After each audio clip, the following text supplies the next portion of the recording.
এখন তোমরা বইয়ে থাকো, যদি বইয়ে থাকো যদি কেউ কিছু আইতো না তোমরা বইয়ে তোমরা আন্দোলন দেখো। শোনো সারার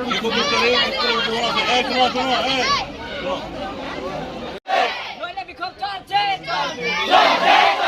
তোমার সরকার রাখতে হবে তবে মানতে হবে বিক্ষোভ চলছে আমাদের দাবি মানতে হবে আমাদের নইলে বিক্ষোভ চলবে তোমার সরকার ট্রান্সফার মানছি না মানবো না কোনো একটা কারণে বলে আমরা বলে নতুন স্কুলে বলে উদ্বোধনের সময় বলে আমরা ঢুকতে লাগে দিতে কিনে তো ঢুকতে লাগে দিতে আমরা তো কইছি না যে স্যারে কইছে যে আমরা নতুন বিল্ডিং এ ঢুকতে না নতুন বিল্ডিং এ ঢুকতে কি লিগে আমরা জানি না কেন কইছে কারে কইছে আমরা ক্লাসে না বসে সবাই যে শুনে আমরা ক্লাস চলে স্যারও আসতে দেয় আমরা কইছি আমরা নতুন বিল্ডিং এ ঢুকতে আমরা নতুন বিল্ডিং এ শুনে স্যার কিনে ঢুকতে আমরা কি অপরাধ আরে এটা তো ইউনিভার্সিটি কোনো একটা কথা নেই বিল্ডিং কে একদম লাইনে বসে কে কইছে কথাটা কে কইছে তারা গেছে ও তারা একটা জায়গা ফার্স্ট আমি ছেড়ে দিই। কেলে তোমরা প্রতিবাদ করা থেকে এই কথা কইছ নাকি?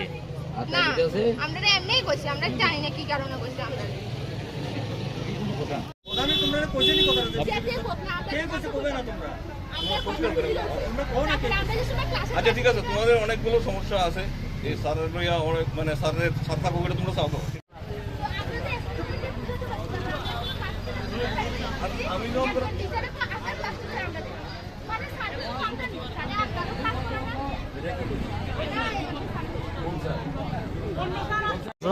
আমরা সুগল স্যারের কেন ট্রান্সফার হইছে আমরা আগে শুনানো হইছে না যে সুগল স্যারের আমরা একদিন আগে শুনতে হয় যে সুগল স্যারের ট্রান্সফার হইছে উচিত ছিল যে হ্যাঁ সুগল স্যারের ট্রান্সফার হইছে আর আরো তিনবার বলে ট্রান্সফার হইছে তিনবারে ট্রান্সফার যদি আটকাইতে পারে কি লিখে এবার ট্রান্সফার আটকাইতে পারছিল না। তাই না কোন সাবজেক্টের টিচার? Bengali subject. কোন স্কুলের?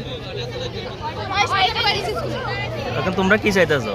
আমরা চাই সুগল স্যার ফিরে আসুক আমাদের ক্লাস প্রতিবাদ কি লাগে? আমরা ক্লাস টিচার আমরা বাংলা বিভাগের টিচার স্কুল স্যার তাহলে বদলে গেছে আমরা ওইটা মানতে পারতেছি না। আর আমরা স্যারের যে বদলি হইব ওইটা শুক্রবারে আমরা জানছি আর অনেক স্যার ম্যামে তারা এটা জানছে না। আমরা যেদিন স্যারের জিজ্ঞেস করছি স্যার এটা কেন আমরা সবাই স্টুডেন্টরা একত্র হয়েছি ওই সময় আমরা স্যার ম্যাম দ্বারা জিজ্ঞেস হয়েছে কিন্তু স্যার ম্যাম তারাও জানো না। আমরা এটা মানতে পারতেছি না। আমরা স্যার আমরা একটাই দাবি আমরা স্যাররা লাগবো। কোন স্কুল এটা? এটা ওয়েট বক স্কুল। তাই না কোন বিভাগের টিচার? এই বাংলা বিভাগের। তার নামটা কি? সুবল দাস। সুবল দাস।